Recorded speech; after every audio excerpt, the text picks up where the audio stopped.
Shalom Bapak Ibu Saudara sekalian. Kita patut bersyukur kepada Tuhan karena Tuhan memberi kita kesempatan untuk mendengarkan firman-Nya sekali lagi. Dan kita sudah terbiasa, kita ingat bahwa kalau minggu keempat di tempat kita direct, berarti kita waktunya untuk melanjutkan seri khotbah eksposisi dari Perjanjian Baru, yaitu dari surat Filipi. Nah, nanti kita akan membaca teksnya, tapi seperti biasa saya akan memulai dengan beberapa kalimat terlebih dahulu. Saya akan mulai dengan berkata begini: orang yang bisa dipercaya itu langka. Mereka bukan sekadar rekan kerja atau pelaksana. Saya yakin tidak sukar bagi kita untuk mengaminkan ini. Memang orang yang bisa dipercaya itu langka. Kalau orang yang menjadi pelaksana mungkin gampang untuk kita carikan orangnya. Selama kita punya kuasa, selama kita punya uang, maka orang lain akan dengan gembira melakukan apa yang kita minta dari mereka. Atau kita mungkin memiliki rekan kerja yang bisa menemani kita bekerja bersama-sama. Tapi belum tentu orang itu bisa dipercaya. Mencari orang yang diperdaya jauh lebih gampang daripada mencari orang yang dipercaya. Orang yang diperdaya berarti dia lemah, dia tidak bisa melakukan apapun, dia tidak memiliki keterampilan apapun, dia sangat lugu sehingga mudah untuk diperdaya. Tapi orang yang dipercaya bukan orang yang diperdaya, bukan. Walaupun orang yang dipercaya berarti dia diberi sesuatu untuk dikerjakan, diberi wewenang untuk dikerjakan, tetapi orang lain bukan sedang memperdaya orang itu. Dan harus diakui, orang yang bisa dipercaya memang langka. Coba kita berhenti sebentar dan kita memikirkan, mulai menghitung berapa banyak orang yang bisa dipercaya di sekitar kita. Berapa banyak yang bisa dipercaya sebagai sahabat, berapa banyak yang bisa dipercaya sebagai rekan kerja, rekan pelayanan. Harus diakui memang tidak banyak. Nah, nanti kita akan melihat bahwa sebetulnya orang yang dipercaya itu bukan masalah dia memiliki keterampilan yang tinggi, bukan masalah dia memiliki sesuatu yang hebat luar biasa, tetapi semua dimulai dari kepedulian terhadap orang lain. Orang yang bisa dipercaya itu dimulai dengan meletakkan kepentingan orang lain di atas kepentingannya sendiri. Sehingga tidak salah kalau saya mau berkata begini: bisa dipercaya dimulai dari hati yang peduli, bukan kepandaian dan keterampilan yang tinggi. Kalau saudara memiliki hati yang peduli, maka ketika saudara tidak bisa melakukan sesuatu untuk orang lain, untuk menyenangkan orang lain, untuk membahagiakan orang lain, maka saudara akan mencari cara. You will find a way to do it. Walaupun mungkin saudara tidak punya keterampilannya, mungkin saudara tidak punya kapasitas untuk melakukan itu dengan baik, tapi saudara masih mau untuk melakukannya karena saudara peduli. Peduli itu membuat kita bisa melakukan hal-hal di luar zona nyaman kita. Saya masih ingat saudara, ketika anak saya kecil-kecil, saya ajak mereka untuk main futsal karena hobi saya adalah main futsal. Tapi ternyata dua anak saya laki-laki sukanya basket. Yang saya lakukan adalah saya belajar bermain basket. Padahal saya masih ingat, saya tidak suka basket. Dan pengalaman saya berapa kali main basket selalu berakhir dengan martial arts, saudara. Jadi main pertamanya basket, tapi terakhirnya adalah pukul-pukulan, entah dengan musuh, entah dengan rekan satu tim. Jadi saya dari dulu trauma dengan yang namanya basket, karena basket tiba-tiba bisa berubah menjadi UFC bagi saya. Tapi karena anak-anak saya suka basket, maka saya mencoba untuk bermain basket, membeli buku tentang basket, menonton video tentang basket. Itulah hati yang peduli. Nah, orang yang bisa dipercaya itu adalah orang yang memulai semuanya dengan hati yang peduli. Dia ingin membahagiakan orang lain yang mempercayai dia. Dia ingin membahagiakan orang yang dekat dengan dia. Dia ingin membahagiakan orang lain yang punya harapan kepada dia. Nah, kalau seseorang sudah punya hati yang peduli semacam itu, maka dia akan melakukan apapun. Dia akan rela membayar harganya. Dan kita akan lihat itu di dalam diri Timotius. Mari kita membaca Alkitab kita di dalam Filipi pasal yang kedua ayat 19 sampai 24.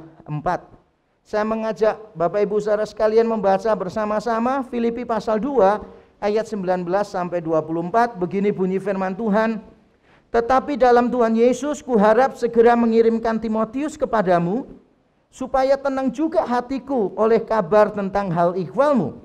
Karena tak ada seorang padaku yang sehati dan sepikir dengan dia, dan yang begitu bersungguh-sungguh memperhatikan kepentinganmu. Sebab semuanya mencari kepentingannya sendiri, bukan kepentingan Kristus Yesus. Kamu tahu bahwa kesetiaannya telah teruji, dan bahwa ia telah menolong aku dalam pelayanan Injil, sama seperti seorang anak menolong bapaknya. Dialah yang kuharap untuk kukirimkan dengan segera, sesudah jelas bagiku bagaimana jalannya perkaraku. Tetapi dalam Tuhan aku percaya bahwa aku sendiri pun akan segera datang. Amin. Amin.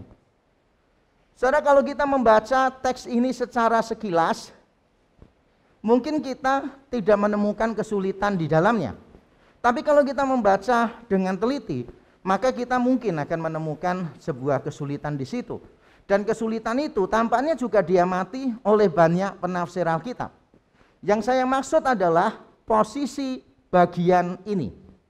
Di dalam bagian ini Paulus memberitahukan sampai nanti akhir pasal yang kedua bahwa dia berencana untuk mengirim Timotius kepada jemaat di Filipi.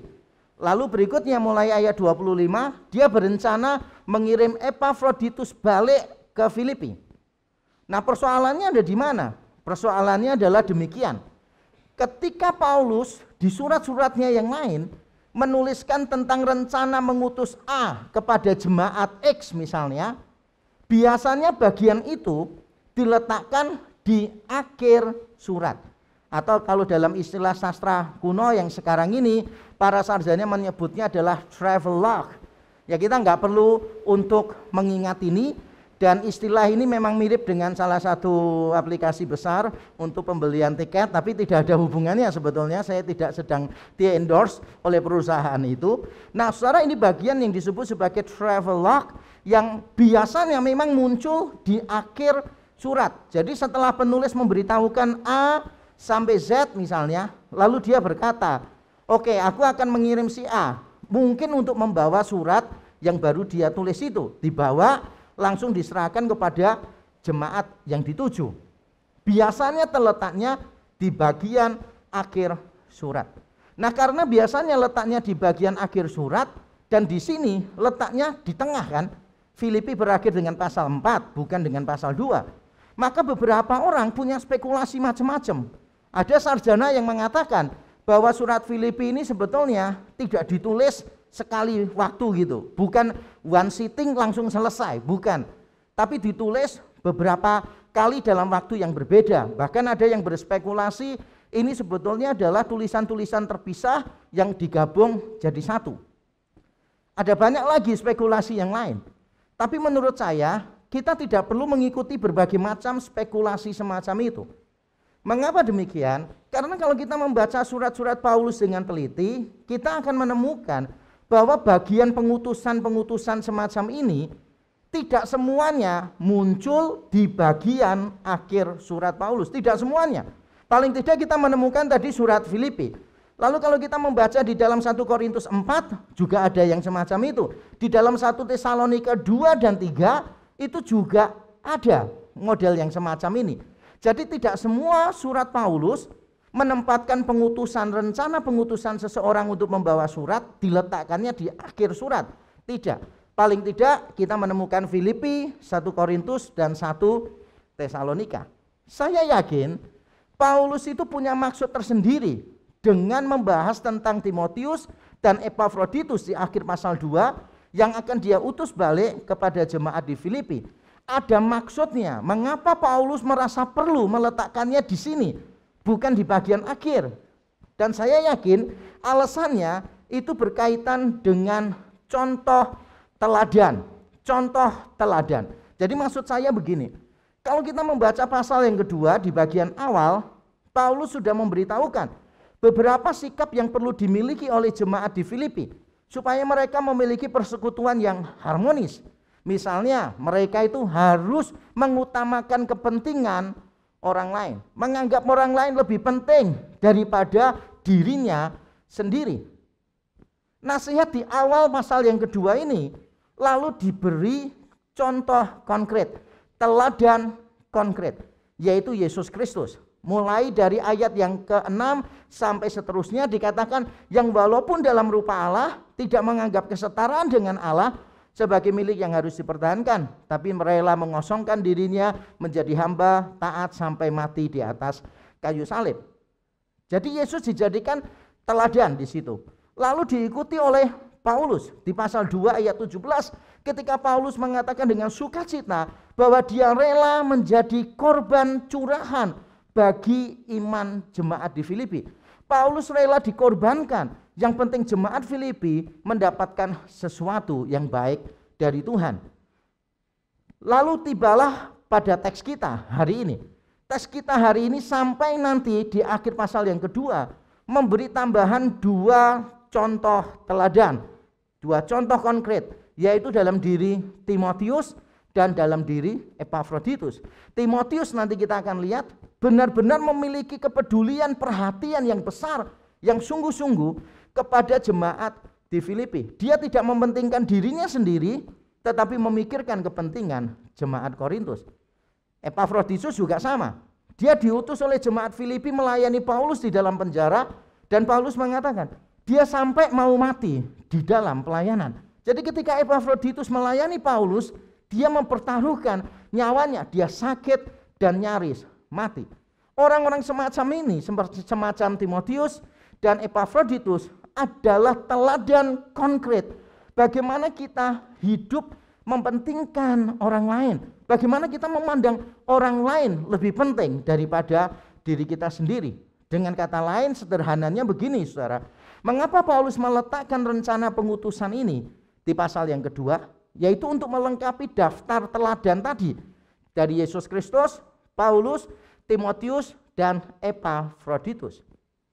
Nah, selain itu fungsinya juga memberikan teguran halus kepada jemaat di Filipi. Kita tahu jemaat Filipi termasuk jemaat yang baik, tetapi mereka punya masalah dengan relasi. Memang tidak seburuk di 1 Korintus, tetapi potensi untuk terjadi krisis di dalam keharmonisan mereka ada di sana. Dan Paulus sudah menyinggung itu di pasal yang kedua juga. Mereka memang taat, tapi taatnya itu dengan bersungut-sungut, dengan berbantah-bantah. Mereka tidak mau menghormati orang lain. Mereka tidak mau melakukannya dengan sukacita, dengan kasih, karena mereka mau mementingkan orang lain. Ya mereka taat, tapi dengan berbantah-bantah. Taatnya sedikit dalam tanda kutip, tidak rela. Dan itu kita sudah membahas dalam khotbah-khotbah sebelumnya. Dengan menampilkan Timotius dan nanti diikuti oleh Epafroditus di akhir pasal yang kedua, Paulus memberikan teguran halus kepada jemaat di Filipi. Itu dia alasannya mengapa Paulus merasa perlu meletakkan rencana pengutusan ini bukan di akhir surat, tetapi di tengah-tengah surat. Nah, dengan tahu posisinya, sekarang kita akan membahas isinya. Nah, kalau kita membaca bagian ini, maka kita dengan mudah menemukan ayat yang ke-19 itu berbicara tentang perhatian Paulus kepada jemaat di Filipi. Jadi Paulus menunjukkan perhatiannya kepada jemaat di Filipi, yaitu dengan cara mengutus Timotius kepada mereka. Lalu di ayat yang ke-20 sampai selesai, Paulus menjelaskan mengapa dia memilih Timotius. Mengapa bukan orang lain? Mengapa Timotius yang diutus oleh Paulus? Jadi kita akan melihat perhatian Paulus dalam bentuk mengirim Timotius kepada jemaat Filipi, dan nanti kita akan melihat mengapa Timotius yang dipilih. Mari kita membaca ulang di dalam ayat yang ke-19 yang menunjukkan perhatian Paulus. Saya bacakan untuk kita semua. Tetapi dalam Tuhan Yesus, kuharap segera mengirimkan Timotius kepadamu, supaya tenang juga hatiku oleh kabar tentang hal ikhwalmu. Saya ulang baca sekali lagi. Tetapi dalam Tuhan Yesus kuharap segera mengirimkan Timotius kepadamu, supaya tenang juga hatiku oleh kabar tentang hal ikhwalmu. Saudara, ini adalah kalimat yang luar biasa yang keluar dari mulut seorang yang sedang berada di dalam penjara. Kita biasanya susah untuk memperhatikan orang lain, entah tidak ada waktu, entah tidak punya hati. Jadi mungkin tidak punya waktu, tidak punya hati, tidak punya tenaga, tidak punya yang lain. Sehingga pada saat kita mengalami keterbatasan, misalnya seperti Paulus berada di dalam penjara, maka mungkin Paulus bisa saja membenarkan diri, mencari dalih, lalu berkata, ya aku nggak bisa memperhatikan jemaat-jemaat karena aku sendiri sedang di dalam penjara. Paulus sedang berada di dalam penjara. Seharusnya dia yang lebih banyak butuh perhatian. Walaupun jemaat Filipi sudah memperhatikan Paulus, mengirim bantuan, mengutus Epafroditus untuk melayani Paulus. Tapi Paulus bukan tipe orang yang cuma berdiam dan menerima pemberian dari orang. Dia bukan tipe orang yang suka menyalahkan keadaan. Nah, aku di penjara, ya sudah, nothing I can do. Paulus bukan seperti itu. Walaupun terbelenggu, tapi dia tidak mau kehilangan kesempatan untuk memberikan perhatian. Walaupun ada banyak halangan, walaupun mungkin ada banyak alasan untuk tidak melakukan, tapi Paulus tetap melakukan. Dan itulah arti kepedulian. Ketika saudara peduli dengan orang lain, berarti saudara meletakkan kepentingan orang lain di atas kepentingan kita sendiri. Sehingga tidak wajar, tidak benar, tidak pantas kalau ada orang yang mengaku peduli kepada orang lain, tapi dia selalu mencari excuses, dalih-dalih, alasan-alasan untuk tidak menunjukkan kasih sayang. Misalnya, oh ya saya lagi repot luar biasa. Oh ya saya sendiri sedang menghadapi berbagai macam masalah. Oh ya soalnya aduh saya ini serba terbatas keadaannya. Secara seringkali orang menggunakan keterbatasan keadaan, keterbatasan situasi untuk tidak mengasihi orang lain. Dan ini adalah sikap yang menunjukkan dia tidak peduli. Bohong kalau ada orang berkata begini, sebetulnya saya peduli, tapi apa daya tangan tak sampai, apa daya saya ini repot, apa daya pekerjaan saya ini banyak dan sebagainya. Secara peduli itu masalah hati. Kalau kita punya hati, maka will do anything untuk melakukan kepedulian kita, untuk menunjukkan perhatian kita kepada orang lain. Kita akan selalu find a way to do it. Dimulainya dari hati. Nah, yang lebih menarik di sini sebetulnya bukan cuma walaupun terbelenggu, tapi Paulus tetap mencari kesempatan untuk memperhatikan orang lain, tetapi juga begini, walaupun Paulus sendiri lebih butuh, tetapi dia mementingkan kepentingan orang lain. Nah, kita tahu bersama di dalam penjara Paulus itu butuh dilayani. Karena dia di dalam penjara dia tidak bisa bebas kemana-mana. Walaupun dia tidak seperti di penjara yang kita bayangkan di sel-sel yang modern seperti sekarang. Tetapi kemana-mana dia itu tetap harus dibelenggu. Di dekatnya selalu ada penjaga yang berganti-gantian menjaga dia. Jadi tangannya dia satu dengan tangan penjaga yang lain itu selalu ada belenggunya. Dia tidak bisa melakukan banyak hal. Dia membutuhkan orang-orang lain untuk melayani Paulus, untuk memberitakan Injil dan sebagainya. Dia membutuhkan Epafroditus tentu saja.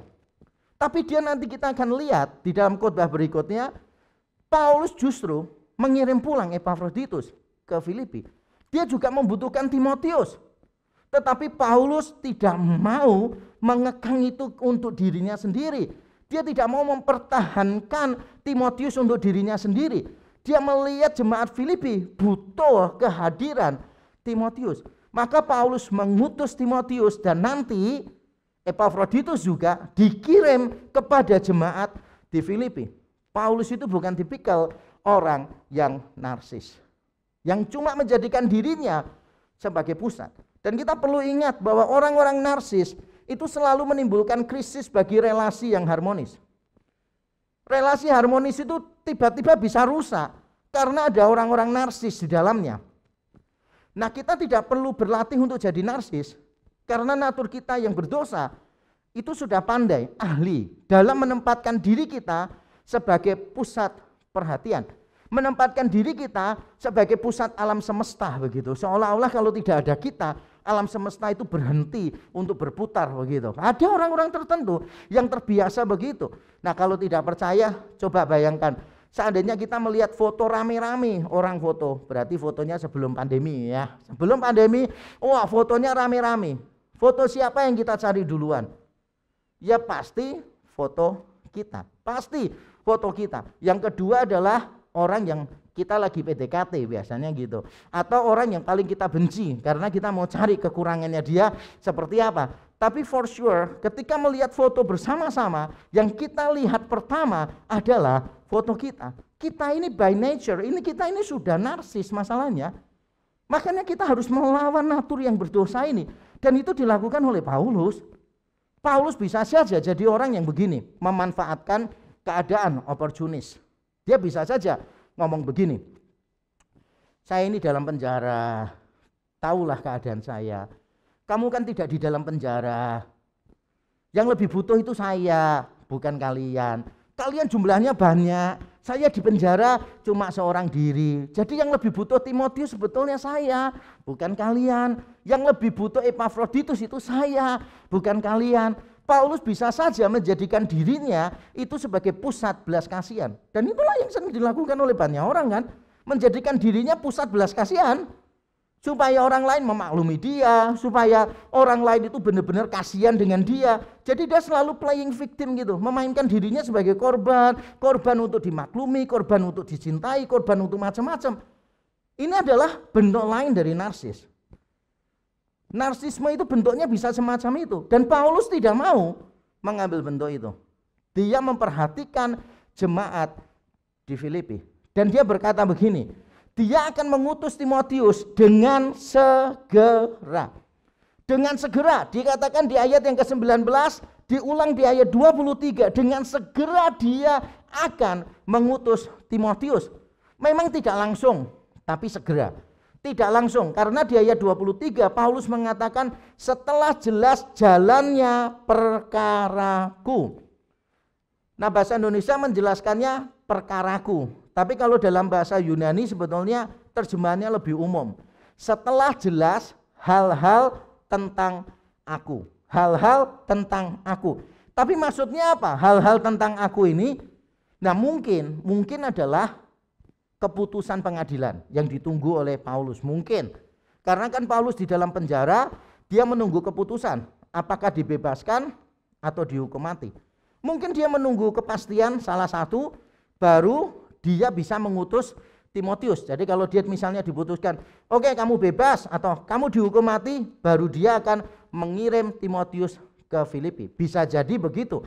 Tapi bisa jadi juga mungkin Timotius itu diperlukan untuk alasan-alasan yang lain di situ.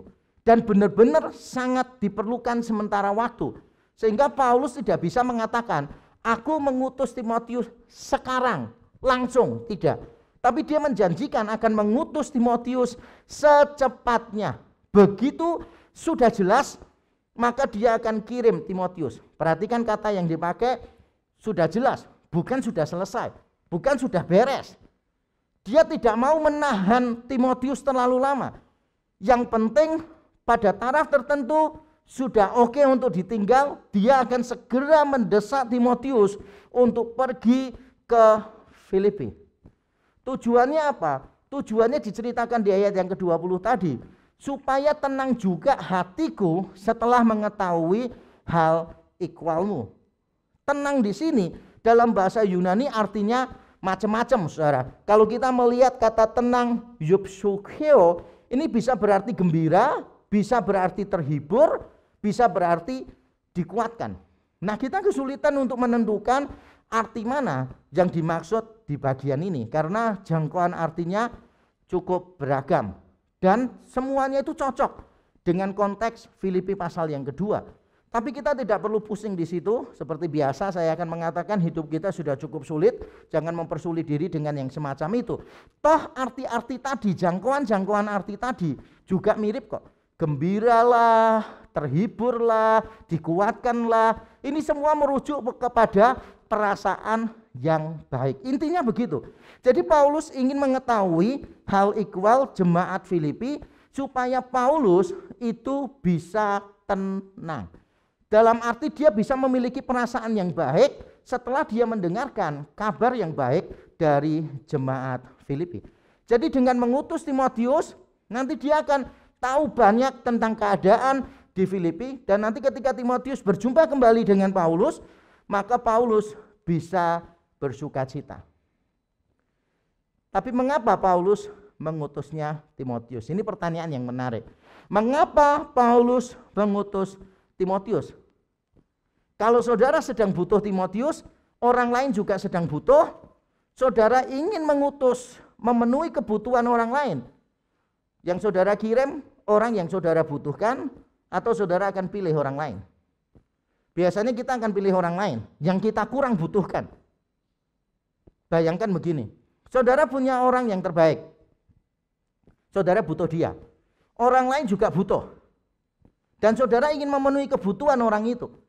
Apakah saudara akan mengutus yang terbaik untuk mereka sehingga saudara tidak terima apa-apa, tidak punya siapa-siapa? Atau saudara akan memilih orang terbaik kedua, atau mungkin yang tidak baik, yang penting ada, saudara kirim untuk mereka?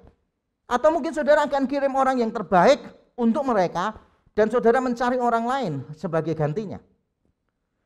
Tapi Paulus ternyata mengirim orang yang terbaik untuk memenuhi kebutuhan jemaat Filipi. Walaupun mungkin Paulus jauh lebih butuh kehadiran Timotius, tapi dia lebih peduli dengan keadaan jemaat di Filipi. Makanya dia kirimkan Timotius, orang yang terbaik, orang yang sangat bisa dipercaya. Dan apa ciri-ciri orang yang bisa dipercaya? Ada dua ciri, mari kita pelajari. Yang pertama adalah dia memikirkan kepentingan orang lain demi Kristus. Saya bacakan ulang ayat 20 dan 21. Karena tak ada seorang padaku yang sehati dan sepikir dengan dia, dan begitu bersungguh-sungguh memperhatikan kepentinganmu. Sebab semuanya mencari kepentingannya sendiri, bukan kepentingan Kristus Yesus. Saudara, Paulus mengutus Timotius. Mengapa? Karena di sini dikatakan bahwa tidak ada orang yang sehati, sepikir dengan dia, yang begitu memperhatikan kepentingan jemaat Filipi. Nah, kata sehati, sepikir di sini, kalau dalam bahasa Yunani dipakai kata isopsyukos, itu artinya adalah kesamaan jiwa gitu.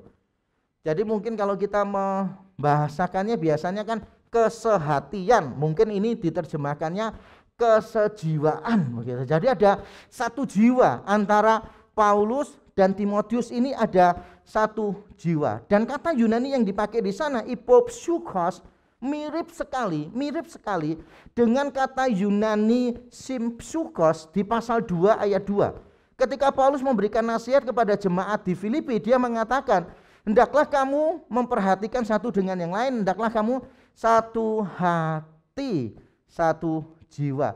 Nah, kata yang dipakai di sana mirip sekali, walaupun berbeda. Yang satu isopsyukos, yang satu adalah sympsukos. Tapi mirip sekali di sana. Ada kata psyche, psychos, jiwa.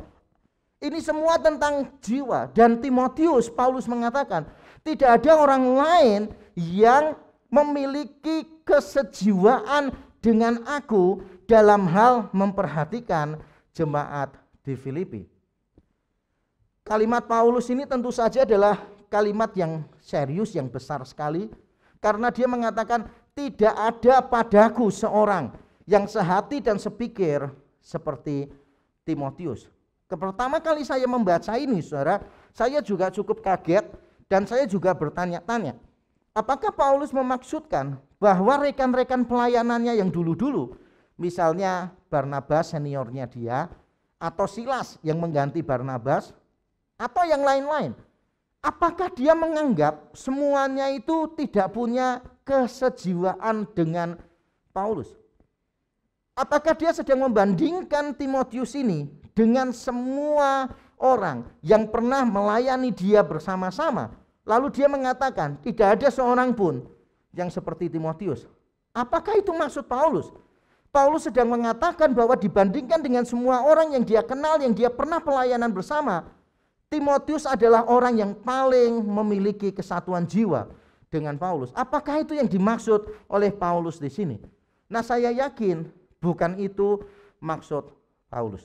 Ketika Paulus mengatakan tidak ada seorang pun padaku, kita harus memahaminya sesuai dengan konteks pada waktu itu. Konteks historisnya, situasi konkretnya, dan juga konteks tulisannya. Konteks yang Paulus sedang tuliskan di ayat tadi. Nah, kalau kita melihat Paulus sebetulnya kan ada di dalam penjara di kota Roma, kemungkinan besar. Kita sudah pernah bahas itu di awal-awal seri khotbah eksposisi ini. Nah, Paulus kemungkinan besar ada di kota Roma. Dan Paulus mengatakan begini, kalau di dalam bahasa Yunani, bahasa Indonesianya kan, karena tak ada seorang padaku. Kalau dalam bahasa Yunani, karena aku tidak memiliki seorang pun. Karena aku tidak memiliki seorang pun. Bukan tidak tahu seorang pun yang melebihi Timotius, tapi tidak memiliki seorang pun. Dan itu bentuknya present tense. Berarti itu bicara tentang keadaan Paulus di dalam penjara, keadaan Paulus ketika dia menulis surat Filipi. Jadi ada batasannya. Ketika dia mengatakan sekarang ini aku tidak punya orang lain yang satu jiwa selain Timotius. Mungkin ada orang lain lagi yang satu jiwa, mungkin, maybe, we never know, yang dipikirkan Paulus seperti apa. Tapi ketika dia mengatakan tidak ada seorang pun yang aku miliki, maksudnya miliki ketika dia di dalam penjara di Roma. Saat itu yang bersama dengan Paulus. Mungkin ada orang-orang Kristen yang lain, tapi tidak ada yang sehati sejiwa dengan Timotius. Jadi saya yakin Paulus bukan membandingkan Timotius dengan Silas misalnya, Timotius dengan Titus, Timotius dengan Barnabas, bukan. Tapi dibandingkan dengan orang-orang lain yang ada di kota Roma pada waktu itu. Dan ada batasan yang lain lagi. Ketika Paulus mengatakan tidak ada yang sehati, sejiwa dengan aku, dia memberi keterangan, yaitu di dalam hal perhatian kepada jemaat di Filipi. Ada batasan konteks tulisannya. Jadi mungkin ada orang lain yang sehati sejiwa dengan Paulus, mungkin Silas, ya mungkin Barnabas, atau mungkin Titus, atau mungkin teman-temannya yang lain di dalam pelayanan, mungkin ada. Tetapi di dalam hal perhatian kepada jemaat di Filipi, tidak ada yang mengalahkan Timotius. Karena Timotius turut merintis di sana. Jadi sebagaimana Silas, Timotius juga ikut merintis bersama Paulus pelayanan di kota Filipi. Tapi mungkin Silas pada saat Paulus di dalam penjara, Silas mungkin tidak bersama dengan Paulus, sehingga meninggalkan cuma Timotius yang Paulus puji luar biasa, yang Paulus katakan tidak ada orang yang sehati, sejiwa seperti Timotius, yang begitu memperhatikan kepentingan jemaat Filipi. Untuk menegaskan ini, Paulus menambahkan tadi saudara di ayat 21a dikatakan, karena yang lain itu mencari kepentingan mereka sendiri. Yang lain mencari kepentingan mereka sendiri. Saudara, kata mencari di situ dalam bahasa Yunani artinya itu bukan cuma aktivitas menemukan sesuatu, bukan. Di dalam Alkitab, terutama di dalam tulisan-tulisan Paulus, kata mencari di sana, seitheo, itu artinya adalah orientasi hati, orientasi kehendak, orientasi pikiran, atau dengan istilah yang lebih gampang, itu bicara tentang cara pandang, itu bicara tentang gaya hidup. Jadi itu bicara tentang orientasi, bukan aktivitas, tetapi orientasi. Nah, orientasi inilah yang nanti menentukan banyak aktivitas. Misalnya begini, kalau saudara itu hamba uang, maka saudara itu akan melihat semuanya dalam bentuk uang. Kasih sayang dinilai dari uang, efektif atau tidak dinilai dari uang, bahagia atau tidak dinilai dari uang. Karena uang itu menjadi orientasi kehendak saudara. Dan Paulus mengatakan hal yang sama di sini. Ada orang-orang lain itu yang memang orientasi hatinya, jiwanya, pikirannya, kehendaknya, semua di dalam hidupnya ditujukan untuk kepentingan mereka sendiri. Jadi benar-benar orientasinya adalah orientasi untuk diri sendiri. Nah, mungkin Paulus, sangat mungkin menurut saya, sangat mungkin Paulus sedang memikirkan orang-orang di pasal 1 ayat 15 sampai 17, yaitu orang-orang yang memberitakan Injil dengan maksud-maksud yang buruk, yaitu untuk memperberat beban Paulus di dalam penjara. Mereka memberitakan Injil karena dengki, mungkin mau mengalahkan Paulus, mungkin mau memberikan kesusahan teologis karena Paulus mungkin jengkel kalau ada orang yang memberitakan Injil dengan maksud yang tidak tulus dan sebagainya. Jadi ada orang-orang tertentu yang kelihatannya pelayanan, memberitakan Injil, tapi sebetulnya untuk diri mereka sendiri. Mereka kelihatan melayani orang lain, tapi sebetulnya yang dilayani adalah diri sendiri. Kalau saya boleh mengatakan, saya akan berkata begini. Yang aktif dalam pelayanan ternyata seringkali asik melayani diri sendiri. Yang aktif dalam pelayanan ternyata seringkali asik melayani diri sendiri. Saya dan saudara bisa bersalah di dalam hal ini. Kelihatannya saya melayani orang lain. Kelihatannya saya sedang membangun iman orang lain. Tapi siapa tahu saya sedang membangun reputasi saya sendiri. Saya kelihatan membuat orang lain yang lemah dikuatkan. Tapi siapa tahu saya sedang menguatkan kesombongan saya sendiri. Karena di tengah keaktifan kita dalam pelayanan, kita seringkali terlalu asik juga, saudara. Terlalu asik untuk kepentingan diri kita sendiri. Nah, Timotius bukan orang yang semacam itu. Makanya untuk menegaskan betapa langkanya orang seperti Timotius, Paulus di ayat 21a menambahkan, semua orang mencari kepentingannya sendiri. Dan yang menarik menurut saya adalah di akhir ayat 21, yaitu di ayat 21b. Paulus berkatanya begini, saudara. Sebab semua orang mencari kepentingannya sendiri, bukan kepentingan, mungkin kita menebak orang lain. Ternyata bukan. Paulus tidak memakai kata orang lain. Paulus berkata begini, saudara. Orang-orang itu mencari kepentingannya sendiri, bukan kepentingan Kristus. Aneh sekali, saya cukup kaget juga ketika membaca bagian ini, saudara. Ketika saya membaca dengan lebih teliti, mengapa ya Paulus tidak berkata begini? Orang-orang itu mencari kepentingannya sendiri, bukan kepentingan orang lain, bukan. Tapi Paulus menandaskan, bukan kepentingan Kristus. Dan ini mengajarkan kepada kita sesuatu yang penting sekali. Sesuatu yang penting itu begini, saudara. Apapun yang dicari seseorang, sejauh itu bukan untuk kepentingan Kristus, tergolong kepentingan diri sendiri. Sekali lagi, apapun yang dicari seseorang, sejauh itu bukan untuk kepentingan Kristus, tergolong kepentingan diri sendiri. Kita mungkin bisa saja kelihatannya memperhatikan orang lain, tapi bukan memperhatikan kepentingan Kristus. Kenapa? Karena ketika kita melayani orang lain, kita tidak mengaitkannya dengan Kristus. Ketika kita melayani orang lain, kita tidak menunjukkan itu untuk kemuliaan Kristus. Apapun yang kita cari, yang tidak kita kaitkan dengan Kristus, berarti kita memang sedang melawan kemuliaan Kristus. Ada banyak orang yang berkata begini, saudara. Ada banyak orang berkata begini. Ya kita ini sebetulnya mau memberi banyak sih untuk pekerjaan Tuhan, misi di pedalaman dan sebagainya. Tapi saya kan harus memastikan dulu anak-anak saya hidupnya nanti kalau tua semuanya tenang, nyaman. Jadi saya perlu punya deposito sekian dulu, setelah itu baru saya akan banyak memberi untuk pekerjaan Tuhan. Lalu dikasih jargon yang rohani lagi. Bukankah anak-anak itu juga titipan dari Tuhan? Bukankah kalau kita merawat anak-anak kita, Tuhan juga disenangkan? Wow, bagus banget. Benar, saudara. Tapi pertanyaannya begini, ketika saudara menyiapkan semuanya untuk anak-anak saudara, apakah tujuannya berhenti pada anak-anak saudara atau berhenti pada kemuliaan Kristus? Kalau saudara cuma berkata begini, ya saya ini sebetulnya mau bantu, tapi saya harus menabung untuk kuliah anak saya di luar negeri. Pertanyaannya, untuk apa anak kuliah di luar negeri?